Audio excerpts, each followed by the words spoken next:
Ya, kira-kira presidennya yang akan kamu jadikan pemimpin itu siapa?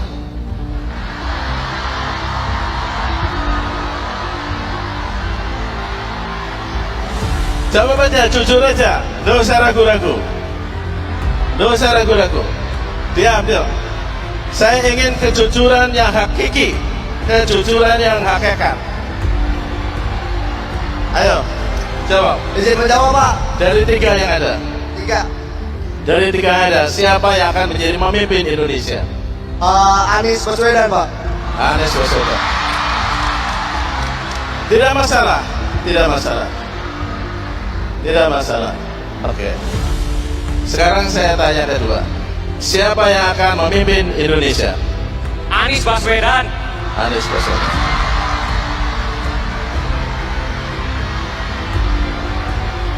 Tolong jawab. Siapa yang memimpin Indonesia? Anies Baswedan. Anies Baswedan.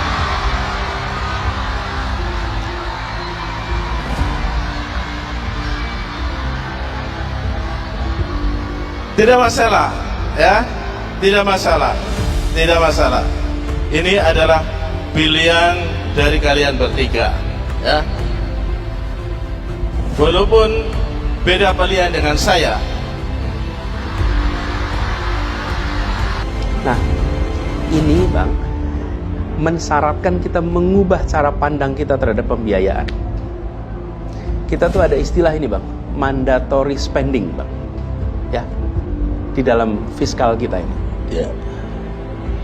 Pendidikan itu bukan spending, pendidikan itu bukan pengeluaran, bukan biaya. Pendidikan itu investasi.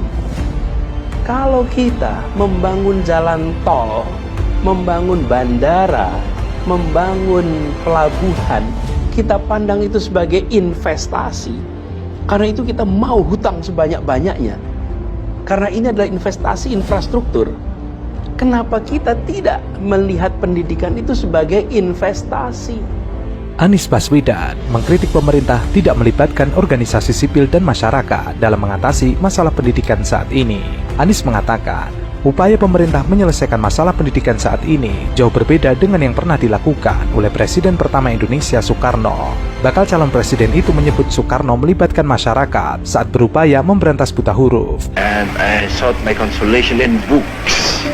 I left this material world and went into the world of the mind. And in that world of the mind, I met with many great men. Sementara itu, negara saat ini justru meminta masyarakat untuk diam. Hari ini, negara sekarang bilang Anda diam saja, kami aja yang kerjakan semuanya. Anda bayar pajak, Anda nyoblos pemilu, tapi nggak harus terlibat. Yang ini yang harus dirubah. Bantu terlibat, dan kemudian muncul gerakan untuk pendidikan. Ruangnya itu dibuka. Keluarkan dana yang cukup. Kenapa? Ini investasi. Guru yang dapat kesejahteraan yang baik, sekolah yang fasilitasnya baik, kemudian buku-buku yang baik, sarana dan prasarana yang baik. Pandang itu sebagai investasi.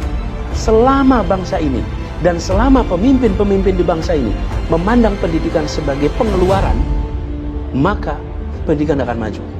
Selama kita memandang seperti itu, kita harus mengubah menjadi sebuah investasi. Kalau investasi, kita akan mendapatkan hasilnya besok.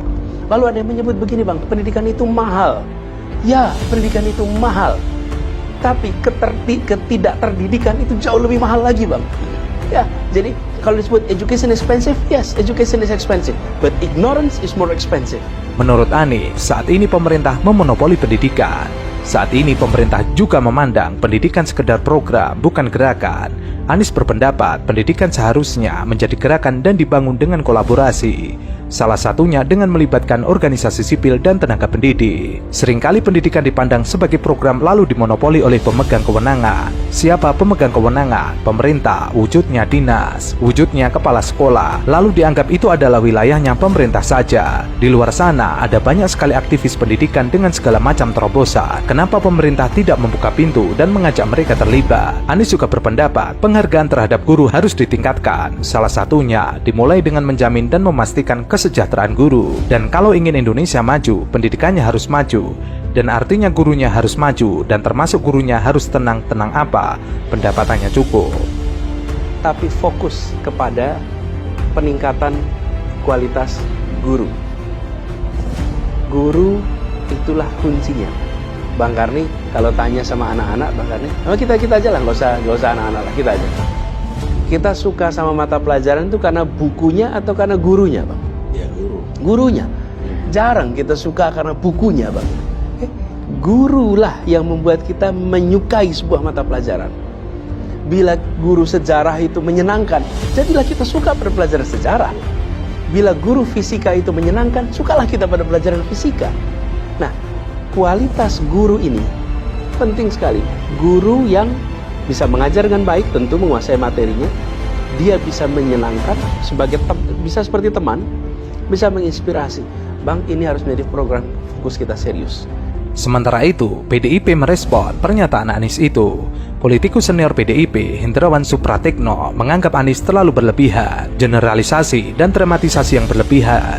Dalam kenyataannya, pendidikan adalah program sekaligus gerakan. Secara kultural, pendidikan adalah programasi mental untuk memperkuat sistem nilai yang lebih sesuai dengan tuntutan transformasi peradaban. Menurutnya, dalam proses menuju programasi itu harus melahirkan gerakan yang berakar di dalam pola perilaku masyarakat. Jadi antara program dan gerakan merupakan siklus yang saling memperkuat. Menurut Hendrawan, jika kewajiban masyarakat hanya dibatasi soal bayar pajak dan pemilu, Anies dianggap salah. Menurutnya, beberapa gerakan literasi dilakukan oleh masyarakat.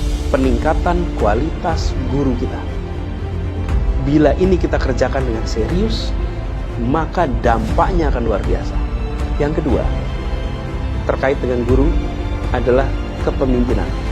Tadi kita ngomong desa, kata kuncinya di mana? Kepala desa. Ngomong perusahaan, kata kuncinya di mana? CEO. Sekolah, kata kuncinya di mana? Kepala sekolah.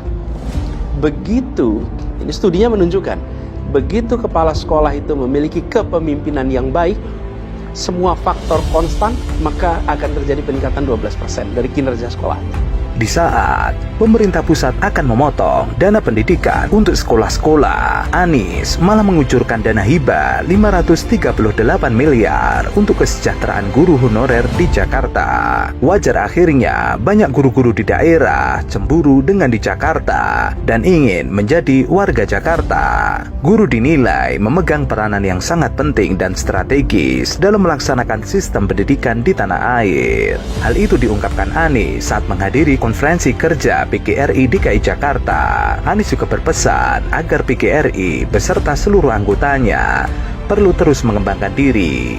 Tujuannya agar bisa menjadi guru yang mampu menghasilkan sumber daya manusia yang lebih berkualitas. Maka akan mendukung program pemerintah Provinsi DKI Jakarta, yaitu pendidikan tuntas berkualitas. Pemprov DKI Jakarta dan Dinas Pendidikan Provinsi DKI Jakarta akan terus berupaya meningkatkan kesejahteraan guru, khususnya guru honorer swasta dengan memberikan dana hibah secara konsisten. Anies mengatakan tahun ini DKI Jakarta menaikkan dana hibah sebesar 10% dari 489 miliar menjadi 538 miliar diperuntukkan untuk 81.000 guru honorer swasta dan PAUD. Anies mengharapkan dana hibah tersebut dapat menyejahterakan dan terus memotivasi para pendidik untuk berupaya meningkatkan kompetensi dalam mengajar sehingga dapat melahirkan generasi penerus bangsa yang hebat serta berbudi pekerti luhur. Menunjukkan kunci sentral adalah pada kualitas kepemimpinan. Nah, kepala sekolah kita perlu mendapatkan bekal kepemimpinan terus-menerus, Bang. Bagaimana memimpin sebuah lembaga pendidikan di era yang perubahan seperti sekarang ini, sehingga mereka bisa membangun sebuah institusi pendidikan yang baik. Jadi kepala sekolahnya. Nah, di balik itu semua, Bang, tadi sekolah, guru, kepala sekolah, kita harus menyelesaikan tanggung jawab negara kepada para pendidik yang hari ini mereka memiliki pendapatan yang pas-pasan sementara mereka bertugas sebagai pengajar. Apalagi kalau yang honorer. Itu dia. Guru-guru honorer. Guru-guru yang status kepegawaiannya itu belum jelas. Ini harus diselesaikan, Bang. Supaya mereka bisa fokus pada mendidik. Dan pendapatan yang mereka terima harus setara dengan kebutuhan hidup di tempat itu. Bang kalau lihat Jakarta,